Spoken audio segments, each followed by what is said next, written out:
कर्म का खाता संतान के रूप में कौन आता है? मित्रों, पूर्व जन्म के कर्मों से ही हमें इस जन्म में माता पिता, भाई बहन, पति पत्नी, प्रेमिका, मित्र, शत्रु, सगे संबंधी इत्यादि संसार के जितने भी रिश्ते नाते हैं सब मिलते हैं, क्योंकि इन सबको हमें या तो कुछ देना होता है या इनसे कुछ लेना होता है। वैसे ही संतान के रूप में हमारा कोई पूर्व जन्म का संबंधी ही आकर जन्म लेता है, जिसे शास्त्रों में 4 प्रकार का बताया गया है। मित्रों, अगर आप भी भगवान श्री कृष्ण के सच्चे भक्त हैं तो कमेंट में जय श्री कृष्णा जरूर लिखें। नंबर 1, ऋण अनुबंध। पूर्व जन्म का कोई ऐसा जीव जिससे आपने ऋण लिया हो या उसका किसी भी प्रकार से धन नष्ट किया हो तो वो आपके घर में संतान बनकर जन्म लेगा और आपका धन बीमारी में या व्यर्थ के कार्यों में तब तक नष्ट करेगा जब तक उसका हिसाब किताब पूरा ना हो। नंबर 2, शत्रु पुत्र। पूर्व जन्म का कोई दुश्मन आपसे बदला लेने के लिए आपके घर में संतान बनकर आएगा और बड़ा होने पर माता पिता से मारपीट, झगड़ा या उन्हें सारी ज़िंदगी किसी भी प्रकार से सताता ही रहेगा। हमेशा कड़वा बोलकर उनकी बेइज्जती करेगा व उन्हें दुखी रखकर खुश होगा। नंबर 3, उदासीन पुत्र।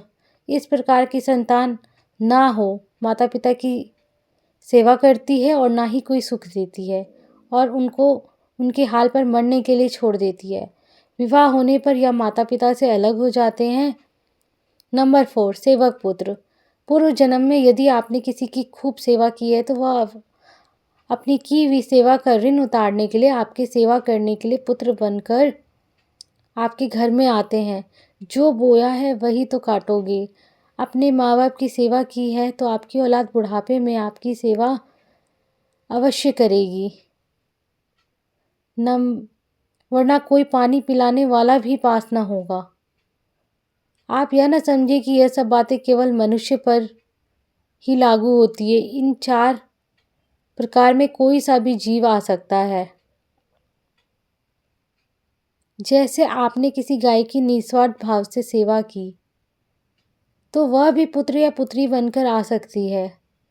यदि आपने गाय को स्वार्थवश पालकर उसके दूध देने बंद करने के पश्चात उसे घर से निकाल दिया हो तो वह ऋणानुबंध पुत्र या पुत्री बनकर जन्म लेगी।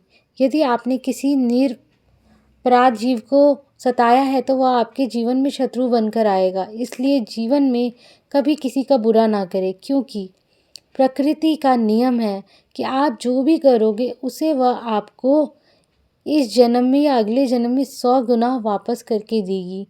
यदि आपने किसी को 1 रुपया दिया है तो समझो आपके खाते में 100 रुपये जमा हो गए हैं। यदि आपने किसी का 1 रुपया छीना है तो समझो आपकी जमा राशि से 100 रुपये निकल गए। जरा सोचिए, आप कौन सा धन साथ लेकर आए थे और कितना साथ लेकर जाओगे। जो चले गए वो कितना सोना चांदी साथ में ले गए हैं। मरने पर जो सोना चांदी धन दौलत बैंक में पड़ा रह गया, समझो वो व्यर्थ ही कमाया। औलाद अगर अच्छी और लायक है तो उसके लिए कुछ भी छोड़कर जाने की ज़रूरत नहीं है, खुद ही कमाकर खा लेगी। और अगर औलाद बिगड़ी या नालायक है तो उसके लिए जितना मर्जी धन छोड़कर जाओ आप, वह चंद दिनों में सब बर्बाद करके ही चैन लेगी। मैं, मेरा, तेरा और सारा धन यहीं का यहीं धरा रह जाएगा, कुछ भी साथ नहीं जाएगा। साथ यदि कुछ जाएगा भी तो सिर्फ नेकियां ही साथ जाएंगी। इसलिए जितना हो सके नेकी करो, सत्कर्म करो। प्यारी बहनों, भाइयों, प्यारे पाठकों, आपको ये जानकारी कैसी लगी आप नीचे कमेंट बॉक्स में बताएं। इसमें कोई गलती हुई हो तो आप नीचे कमेंट बॉक्स पर जाकर अवश्य बताएं।